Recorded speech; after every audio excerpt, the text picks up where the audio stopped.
Hello, happy Tuesday. I am Meredith. I am here with our message for December 12th, 2023. We're tuning into the energy atmosphere, of course, and we're using all of Jamie Sawyer's cards on the table today. Well, not all of them, but a selection of Jamie Sawyer cards, just because I love them. All right, we have the sun and the moon, both in Sagittarius. We have a new moon happening this evening. We've got our retrogrades. I still haven't checked to see if Venus is still in Scorpio, but it's here on the table. So let's get right into it. What's going on in the energy atmosphere? How are we navigating the day? What's on offer to us? Four of Wands. Happiest card in the minor arcana of tarot. And this is a super stable foundation. It's also a portal card, which I like seeing on a double-digit day, like 12-12. It seems significant to me. So peace, happiness, joy, celebration, invitations on this card as well. It's the celebration of all that makes us happy in life.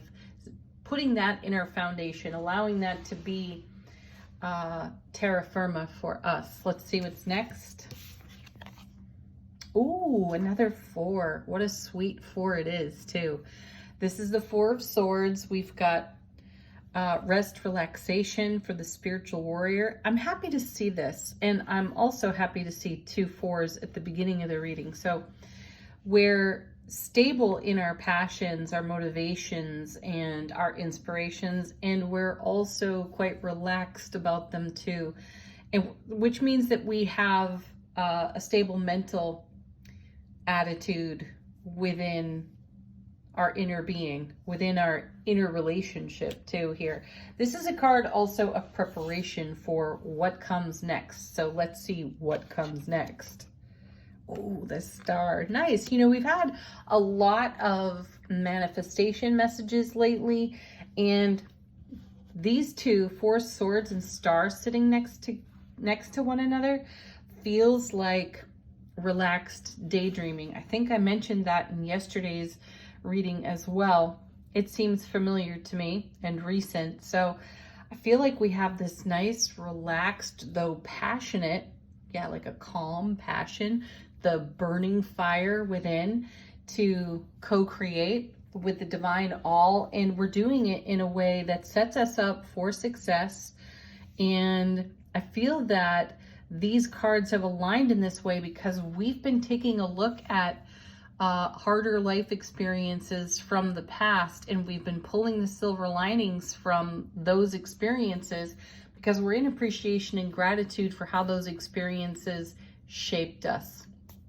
And this is what has us, dipping into the river of life, garnering our gains, gathering our strength, and planting new seeds. And what a great day, because it's a new moon. So go plant some new, fresh seeds of inspiration for yourself on your firm foundation in a very relaxed way, with great faith for the fulfillment that you're investing in. Our next card, I can't help it. I giggle every time I see the Knight of Swords.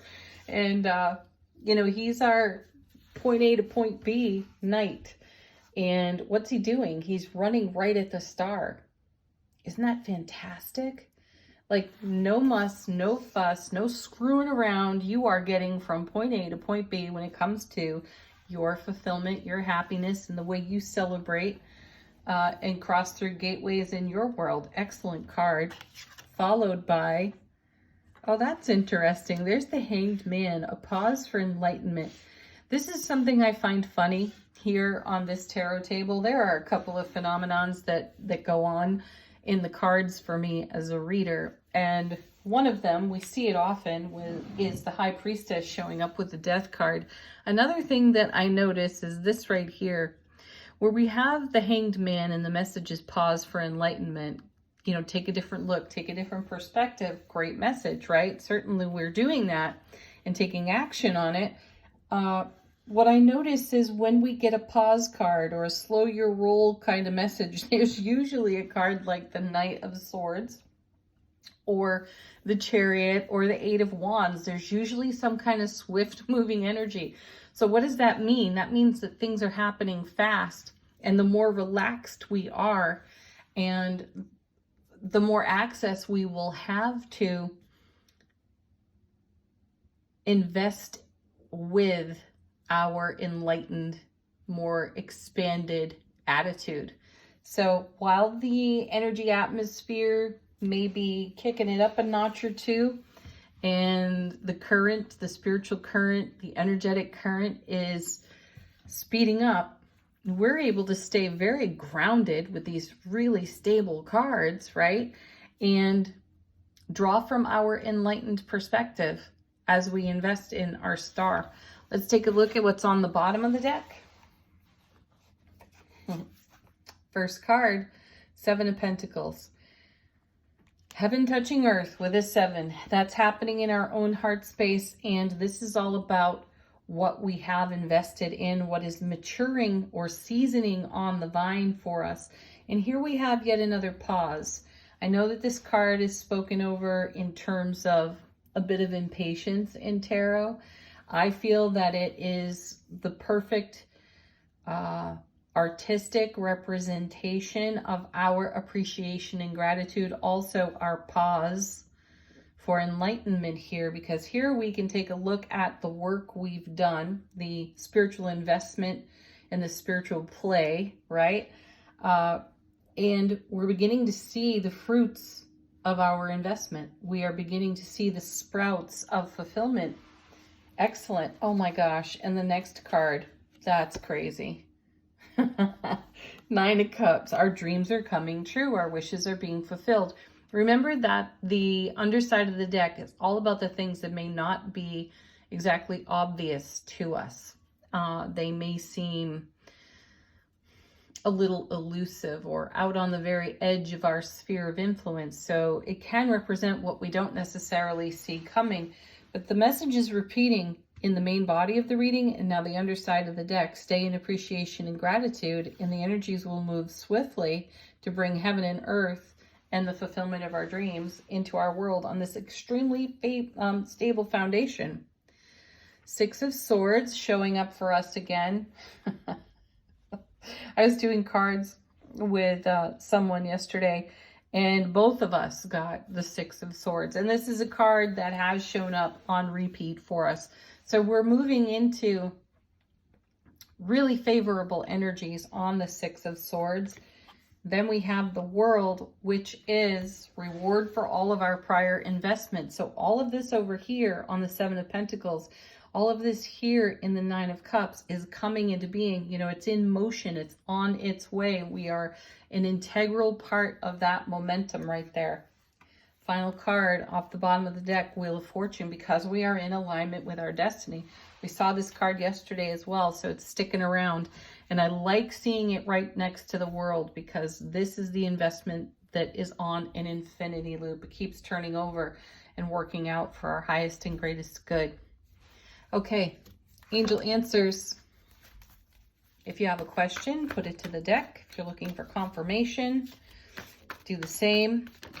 Allow the cards to be a special message for you from your own guides, angels, and ancestors. Our first card. Trust. Yeah, one of the greatest fuels that turns that Wheel of Fortune is trusting and believing in ourselves. Next, we have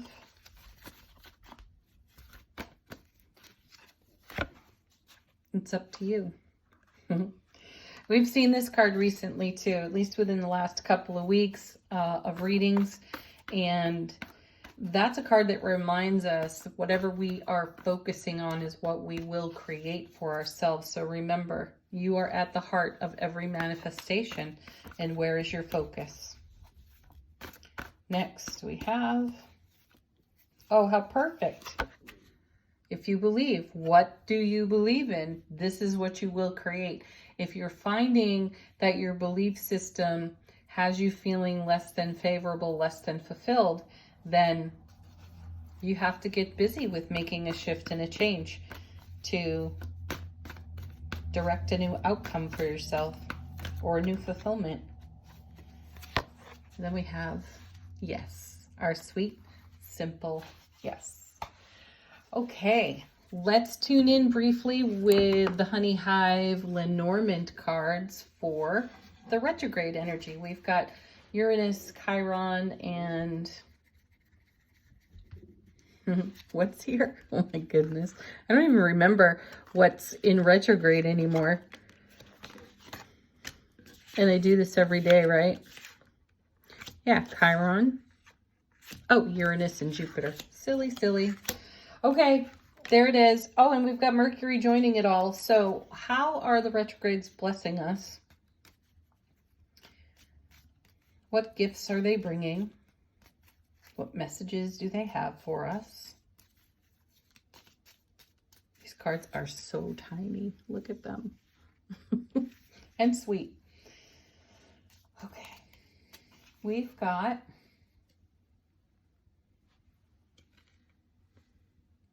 Bear. So as you know, as I shared with you yesterday, I'm learning Lenormand. I certainly don't know all there is to know about it. However, the bear is about our spiritual power and the influence that we put on what's of the greatest importance to us. There's also an energy of taking a leadership role with this card, and I like that part of the message because we're being encouraged into being a good leader in our own journey here. We can't be passive when it comes to creating what we're nurturing in heart space. It's not passive energy that really makes this vine become so rich, fertile, and abundant, is it? It's all about our investment. So what are we believing in? You know, how are we trusting our intuition? Great questions for us to ask ourselves. So make sure you're in the driver's seat here with the retrograde energy. Retrogrades are wonderful for giving us an opportunity to reflect. So take a look at your prior successes. Take a look at your prior challenges, or what you would call a mistake or a failure. I don't believe in mistakes or failure. It's all experience, prior experience, and make the most of it with the retrograde energy. Okay, final word on the reading from the Nature Portals Oracle. We haven't seen these in a long time. I think it's been a year or more since I've had them out. How is our soulful presence informing our waking consciousness?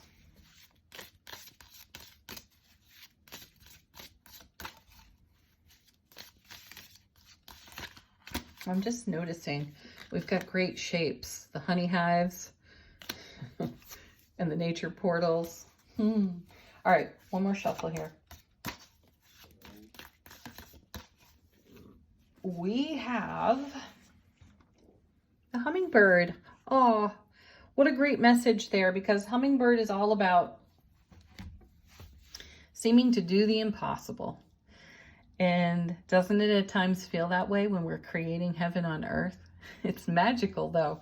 It's miraculous even. So go out there and do what you thought at one time was impossible.